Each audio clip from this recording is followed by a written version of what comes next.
Everybody, I'm Amanda. I'm an e-commerce account manager at Interact One. We're an e-commerce agency helping merchants on Shopify, BigCommerce, and Magento.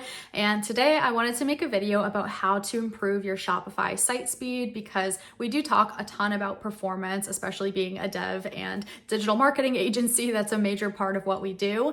But I want to get really specific about some kind of low-hanging fruit, easy ways that you can do this that will really help your e-commerce store. I always say the best way you can get help is by reaching out to us at interactone.com through our contact form for personalized support, and we can really make a customized plan and a free consultation. But I will just dive right in because I always promise to keep these videos short, but I just have to get that out there. First tip I have is making sure that your images on your website are properly compressed and optimized in order to keep load times low. A lot of different ways that you can do this, but I actually really like Tiny PNG. I think it's just tinypng.com and it has a panda bear on the website if that helps. You can run your images through there and it will make sure that they're properly optimized and compressed based off of the settings that you select when you input the image. Next thing you want to do is limit apps and custom code. So while it might be appealing to have that level of customization, and if you're on something like Shopify, for example, just feeling like you want to go crazy with the apps and connect everything in that very rich third-party ecosystem,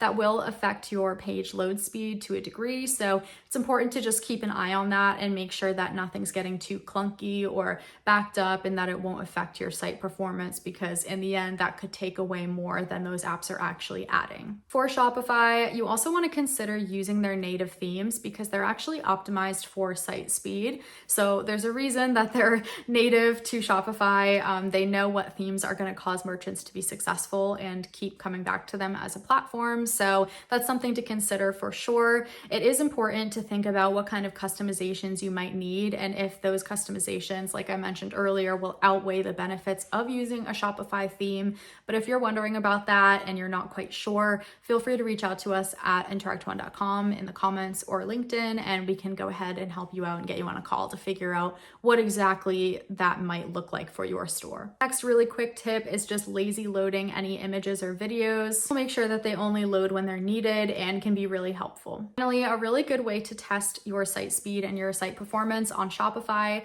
is by using Google's Page Speed Insights. That's a tool that we use as an agency in addition to many other analytical and reporting tools like Google Analytics. Looker Studio kind of synchronizes all of our data, but that's just kind of a quick low-hanging fruit way to check and make sure that everything on your site is looking good and that you're up to your goals. As I mentioned, the best way to get support is by reaching out to us at interactone.com. So if you have any questions, feel free to contact us through our contact form or comment below on our LinkedIn or on this video.